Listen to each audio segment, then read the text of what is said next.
नमस्कार। जय हिंद। जय भारत। हम आज के सामायिक विषय पर बात करें तो भारत में कई चीज़ें घटित हो रही हैं, जिसमें अभी पाकिस्तान पर अगर कहा जाए एक फिल्मी स्टाइल में एक स्ट्राइक हुई है।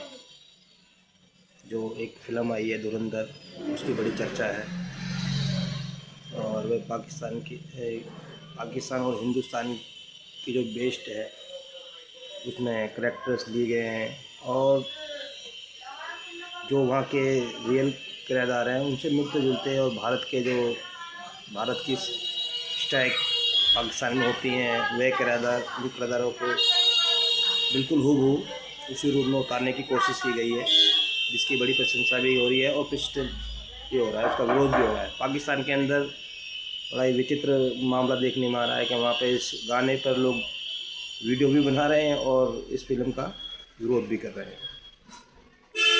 तो ये तो एक फ़िल्म की बात है, लेकिन क्योंकि पाकिस्तान हमारा एक पड़ोसी है और उस पड़ोसी के निर्माण में कांग्रेस ने बहुत बड़ी भूमिका निभाई है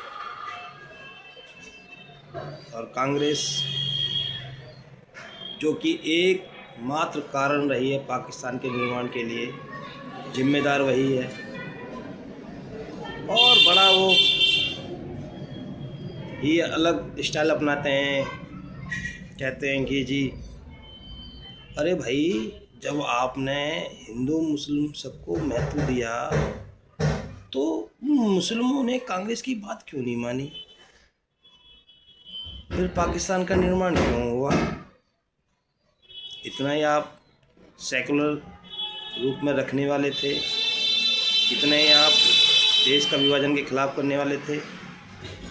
फिर महात्मा गांधी ने विभाजन के समय गोली क्यों नहीं खाई? नेहरू ने आत्महत्या क्यों नहीं करी? कर लेनी चाहिए थी कि मैं अपनी छाती पे मैं जिंदा रहूँगा तो नहीं करूँगा विभाजन देश का, मैं नहीं होने दूंगा किसी भी कीमत पर। जो उन्होंने बोला था कि मेरी लाश पर होगा विभाजन। अगर विभाजन हुआ, गांधी जी के सब तो उसमें हैं, सार्वजनिक रूप से हैं कि अगर इस देश का विभाजन हुआ तो मेरी लाश पर होगा। फिर बाद में उन्होंने बड़े ही सहज रूप में स्वीकार कर लिया। बड़ी बड़ी जानकारी निकल के बाहर आ रही है। जितना कांग्रेस इस भारत के विकास से चल रही है, चिढ़ नहीं बोलेंगे क्योंकि उन्हें कुछ अच्छा होता हुआ दिख ही नहीं रहा है भारत के अंदर। अरे भाई, ये हिंदू मुस्लिम पॉलिटिक्स तो आपके ज़माने से ही चली आ रही है, आप क्यों नहीं ख़त्म कर पाए? पूरा देश में एक से छत्र राज आपका था। पूरे देश के अंदर एकमात्र कांग्रेस पार्टी थी, छोटी मोटी पार्टियां थी दो चार। नेहरू से लेकर गांधी तक एक छत्र राज रहा है।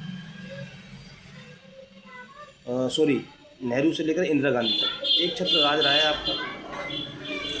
फिर भी आज इस देश में आपने विभाजन की पॉलिटिक्स, बहुसंख्यकों को दबाना, कहीं ना कहीं उनकी आवाज़ को ना सुनना।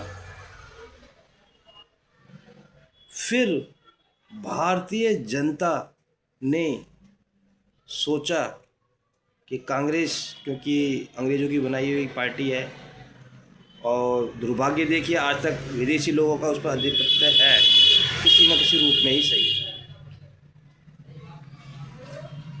वो जब तक हमारी स्वदेशी कोई पार्टी नहीं होगी वो स्वदेशी हित के बात में नहीं सोचेगी। पहली बार हमारे देश को एक राष्ट्रीय पार्टी भारतीय जनता पार्टी उसने पूर्ण बहुमत की सरकार दी। पहली बार दी, दूसरी बार दी और तीसरी बार दी। तीसरी बार वो कुछ बहुमत कम रहा, बट उन्होंने सरकार बना ली और सरकार चला रहे हैं, बहुत अच्छा सरकार चला रहे हैं। अब कांग्रेस को जो मेन समस्या है वो कि आप भारत के जनमानस को प्रताड़ित कर उन्हें ये महसूस ना कराकर कि कांग्रेस जो है एक स्वदेशी पार्टी है, उन्हें बार बार एहसास कराते हैं एक कांग्रेस विदेशी पार्टी है, विदेशी सोच आधारित पार्टी है। इसको ना तो भारतीय जनमानस की दिशा से मतलब है, ना उसकी दशा से मतलब है, ना हमारे जो स्वदेशी वो रहे हैं, हमारे हीरोज़ रहे हैं, हमारे धर्म ध्वजा, कोई इसको सरोकार ही नहीं रहा है। ना तो कांग्रेस को हमारी धर्म ध्वजा से कोई लेना देना है, और यहाँ तक कि कई बार देखा भी है कि वे लोक त्योहारों और सांस्कृतिक गतिविधियों, लोगों के रीति रिवाजों का कई बार मखौल उड़ाते हुए दिखती है। और वे उसके नेता कहीं ना कहीं इन पर ऐसा कमेंट करते हैं कि जनमानस की भावनाओं को एकदम उद्वेलित कर देते हैं। वे उन्हें बिल्कुल ये साबित कर देते हैं कि कांग्रेस पार्टी को केवल वोट चाहिए, कैसे भी मिलें। वह ऐसे तड़फड़ा रही है जैसे बिगर पानी की मछली, और उसे यकीन नहीं हो रहा कि हम गलती पे गलती करते जा रहे हैं, जनता हमसे दूर होती चली जा रही है। वह उन कारणों की खोज करने की बजाय उन खाइयों को, उन कारणों को बड़ा करती जा रही है। उसके नेता ज़मीन से जुड़कर नहीं है, ना उन्हें ज़मीनी समस्याओं से लेना देना, ना वो जनता से संवाद कायम कर पा रहे हैं। वह अगर सच्चाई से, ईमानदारी से अपनी प्रॉब्लम्स को ढूंढें, इतनी बड़ी पार्टी, पुरानी पार्टी है, उसका इस तरह पतन वाकई तारीफ़ काबिल बनता जा रहा है। झूठे नैरेटिव बनाना जनता के सामने, जहां कांग्रेस की सरकारें नहीं हैं, 2-3 स्टेट में कांग्रेस की सरकारें हैं, अब वो ही उनके दिमाग में ये बैठा हुआ है कि लगातार 10 साल, 20 साल, 25 साल सरकारें नहीं आनी चाहिए। और लेकिन वो ये समझ नहीं रहे, कांग्रेस अपनी जड़ों में मट्ठा डाल रही है। मट्ठा डालने का मतलब आप समझते होंगे, जब पेड़ की जड़ों में मट्ठा डाल दिया जाता है, वो पेड़ जो है ना सूख जाता है और वो ज़्यादा टिका नहीं रह पाता है और उसका पतन हो जाता है। तो वही कार्य कांग्रेस पार्टी कर रही है।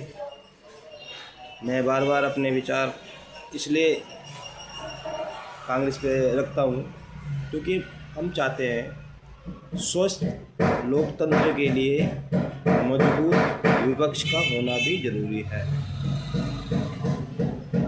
क्योंकि लोकतंत्र में एक पक्ष होता है, एक विपक्ष होता है। जब तक 2 पक्ष होंगे हमारा लोकतंत्र सफल, मजबूत रहेगा। इसीलिए जय हिंद, जय भारत, नमस्कार।